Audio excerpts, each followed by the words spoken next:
Hello students, welcome to Innovas. और आज हम बात करेंगे फ्री बॉडी डायग्राम के बारे में। और ये टॉपिक आपका लॉज ऑफ मोशन का मोस्ट इम्पोर्टेंट टॉपिक आप इसको बोल सकते हैं, क्योंकि इस टॉपिक से ही आपका ऑलमोस्ट मतलब मैक्सिमम क्वेश्चन सॉल्व होते हैं। ठीक है, तो चलिए अभी हम इसको स्टार्ट करते हैं। तो उससे पहले फ्री बॉडी डायग्राम को स्टार्ट करने से पहले हम समझते हैं कि फील्ड फोर्सेस क्या होता है। ठीक है, तो फील्ड फोर्सेस वो फोर्सेस है जो फोर्सेस दोनों ऑब्जेक्ट्स के मतलब कांटेक्ट के बिना ही मतलब हम एक्सपीरियंस कर सकते हैं। ठीक है, तो जैसे कि ग्रेविटेशनल फोर्स है, तो ये फोर्स आपका दो बॉडीज के बीच में होता है, और इन फोर्सेस को फील करने के लिए हमें कोई भी कांटेक्ट का ज़रूरत नहीं होता है। सेम आपका है इलेक्ट्रोस्टैटिक फोर्स भी। तो इसके बारे में आप क्लास 12 में पढ़ेंगे। ठीक है, और ये दो आपका है नॉन कांटेक्ट फोर्सेस या फिर फील्ड फोर्सेस के एग्जांपल्स। ठीक है, तो अभी आप आइए कांटेक्ट फोर्सेस क्या होता है। तो कांटेक्ट फोर्सेस में आपका वो फोर्सेस आएगा जिन फोर्सेस को एक्सपीरियंस करने के लिए हमें मतलब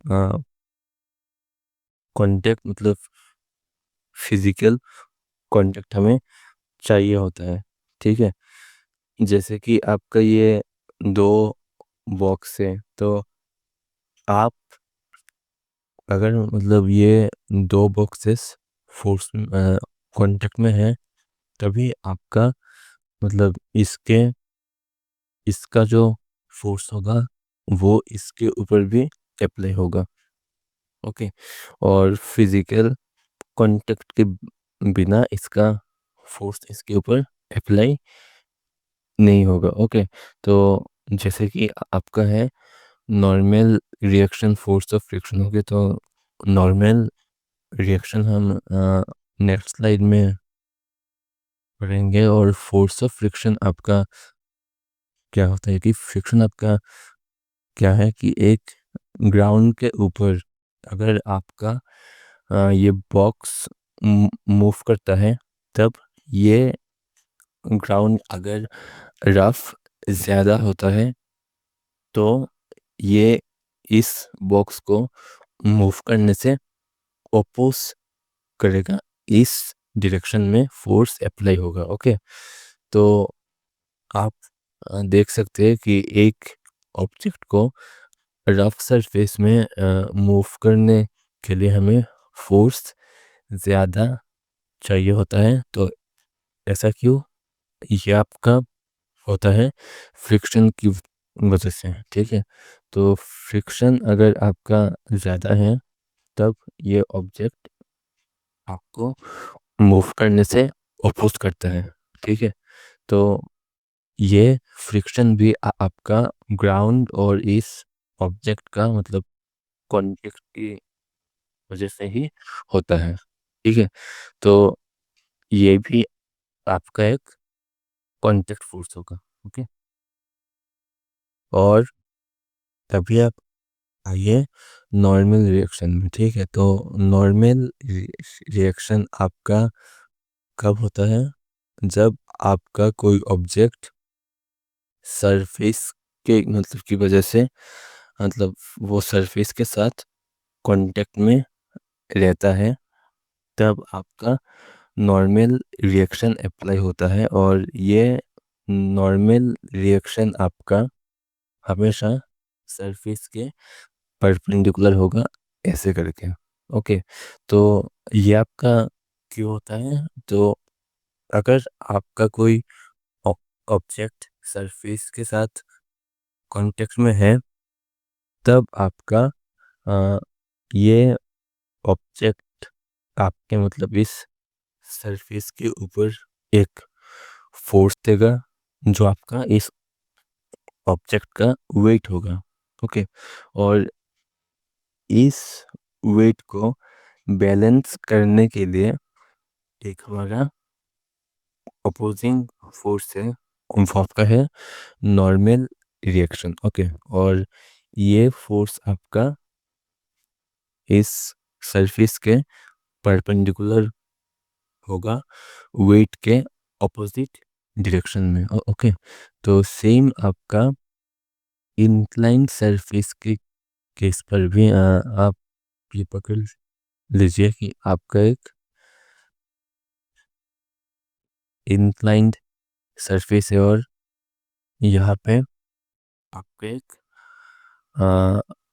बॉल टाइप कुछ है और ये बॉल आपका इसके साथ कांटेक्ट में है। ओके, तो बॉल का वेट होगा इस डायरेक्शन पे और आपने वेक्टर्स पढ़ा था, तो अगर इस ऑब्जेक्ट का इंक्लाइनेशन, जैसे कि आप ये पकड़ लीजिए, इसका इंक्लिनेशन थीटा है। ओके, और ये आपका एक बॉल होगा, तो इसकी इसमें आपका वेट होगा इस तरफ और इस तरफ से आ- आपका मतलब एक वेट का कंपोनेंट आएगा W, और ये इस तरफ से दूसरा आपका होगा। ओके, तो यहाँ पे आपका एंगल, मतलब ये एंगल आपका क्या होगा देन, ये एंगल भी आपका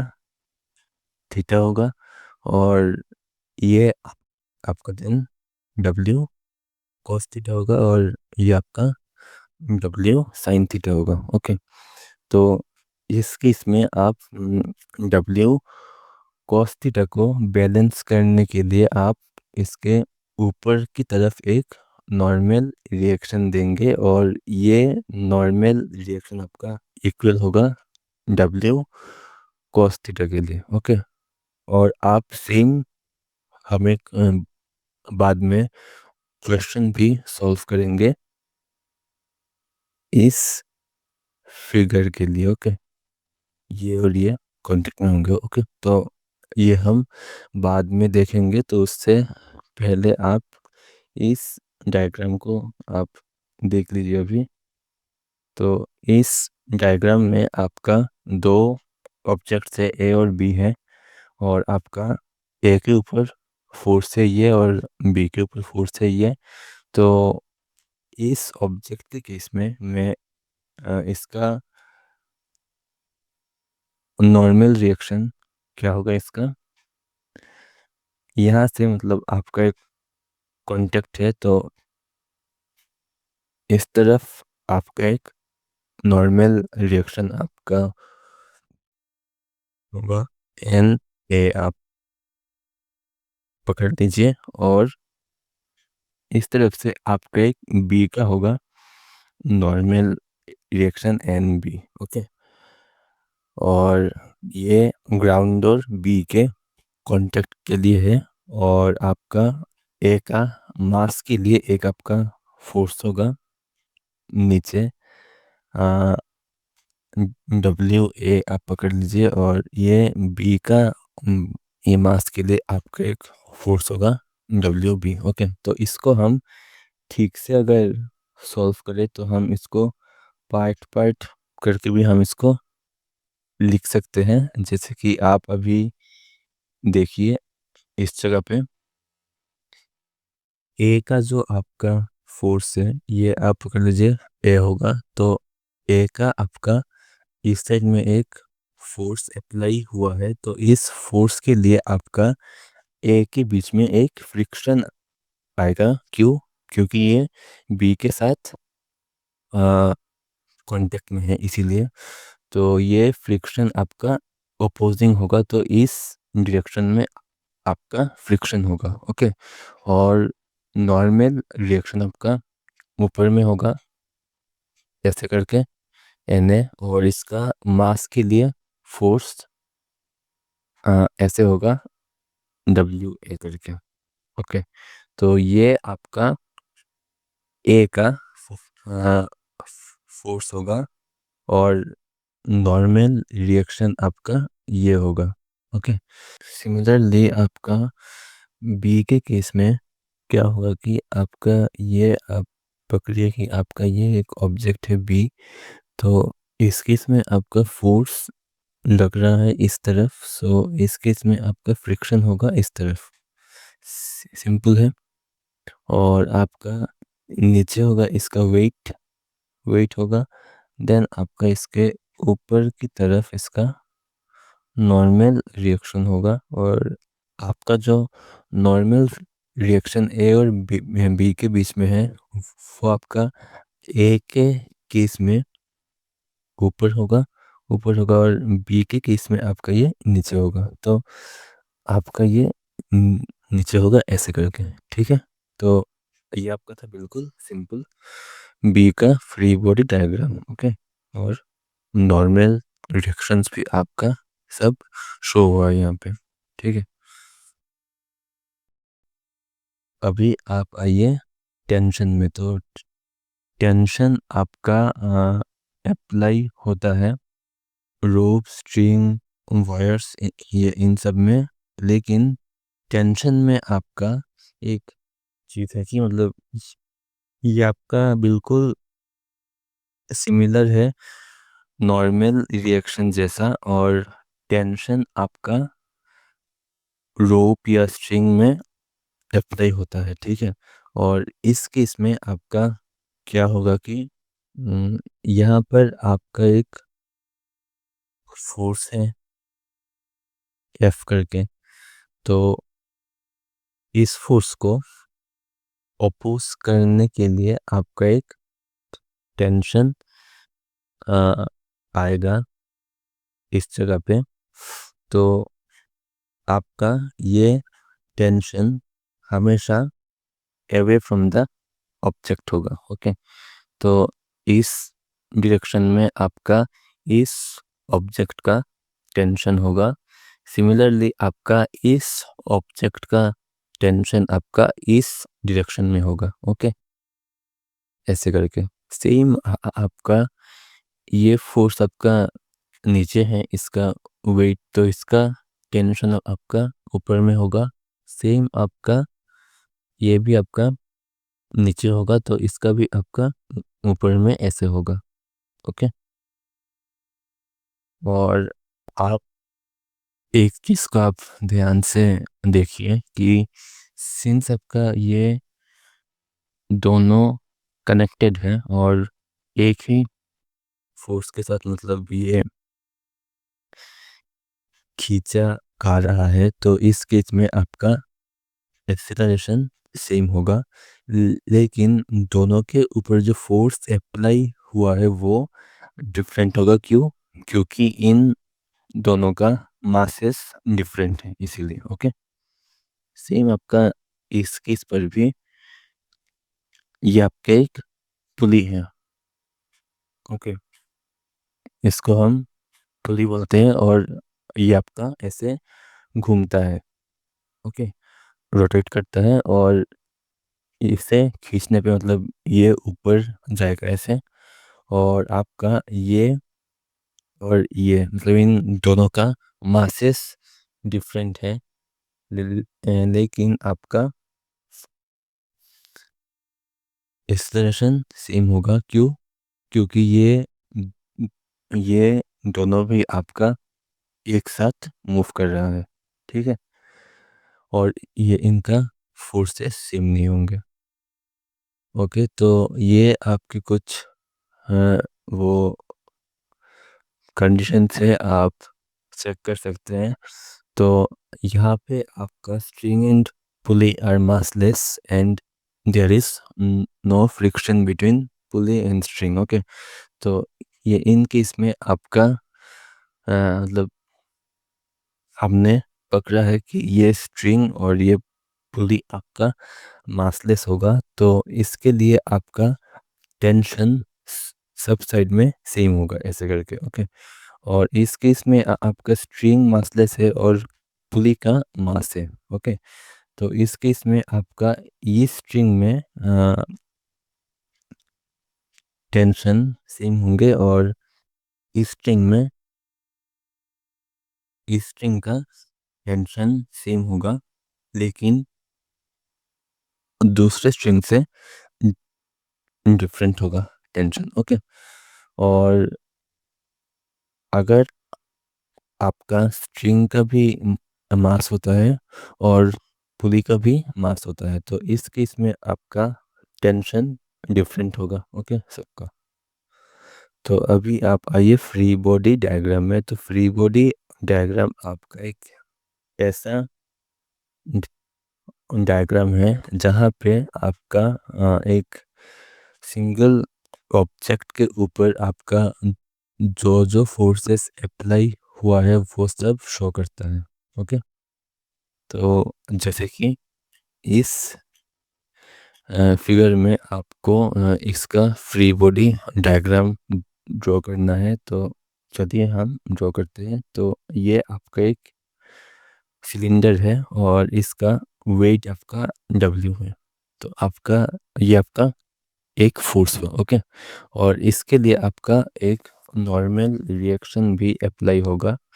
तो इस नॉर्मल रिएक्शन आपका इसके परपेंडिकुलर होगा, इसके सेंटर की तरफ। क्यों? क्योंकि आपका ये सेंटर की मतलब आपका एक सर्कल के ऊपर परपेंडिकुलर हमेशा इसके टुवर्ड्स द सेंटर होता है, जो अपने क्लास 9th के मैथ्स में पढ़ा था। ठीक है, तो ये आपका होगा N1, ये आपका होगा N2। तो ये आपका दो नॉर्मल रिएक्शंस हो गए और ये आपका एक मास हो गया। ओके, तो इतना ही आपका था इसके फ्री बॉडी डायग्राम में। ओके, तो सिमिलरली आपका इस क्वेश्चन में आपको 3 डायग्राम्स आपको ड्रॉ करने पड़ेंगे।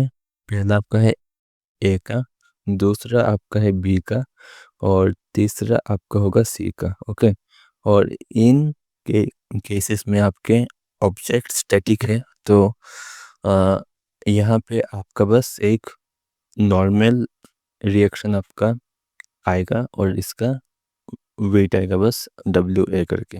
सिमिलरली आपका इस केस में एक नॉर्मल रिएक्शन आएगा N1 करके और इसे आपका दूसरा आएगा N2 करके।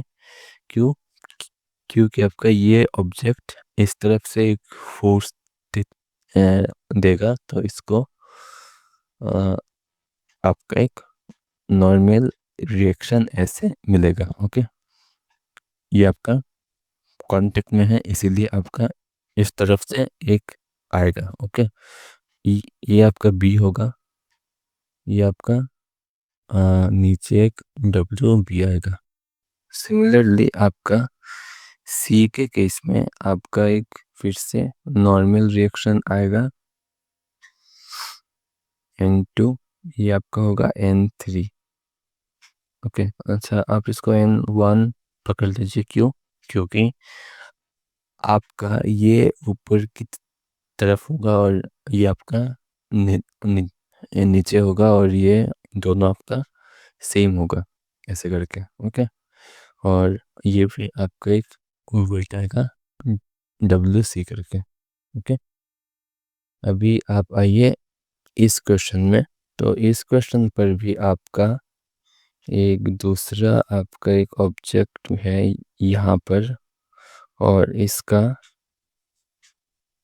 ऐसे एक आपका थीटा होगा और ये आपका एक स्ट्रिंग है। ओके, तो इस स्ट्रिंग में आपका क्या होगा कि आपका एक टेंशन इस तरफ से होगा T और इस तरफ से आपका दूसरा होगा टेंशन T2 T1। ओके, और ये आपका एक थीटा होगा बस, और आपका नीचे वेट होगा। और तो इसका मास है M, तो वेट आपका mg होगा। ओके, तो इतना ही ये आपका था इस केस पर। Okay then, thank you for watching the video. और अगर आपको ये वीडियो अच्छा लगे तो आप हमें लाइक, शेयर और सब्सक्राइब करना मत भूलना। और हम नेक्स्ट वीडियोस में हम ये भी लाएंगे कि आप वो पूले के क्वेश्चंस को और बाकी आपका एक फ्री बॉडी डायग्राम को आप कैसे सॉल्व कर सकते हैं। ठीक है, till then thank you, bye bye.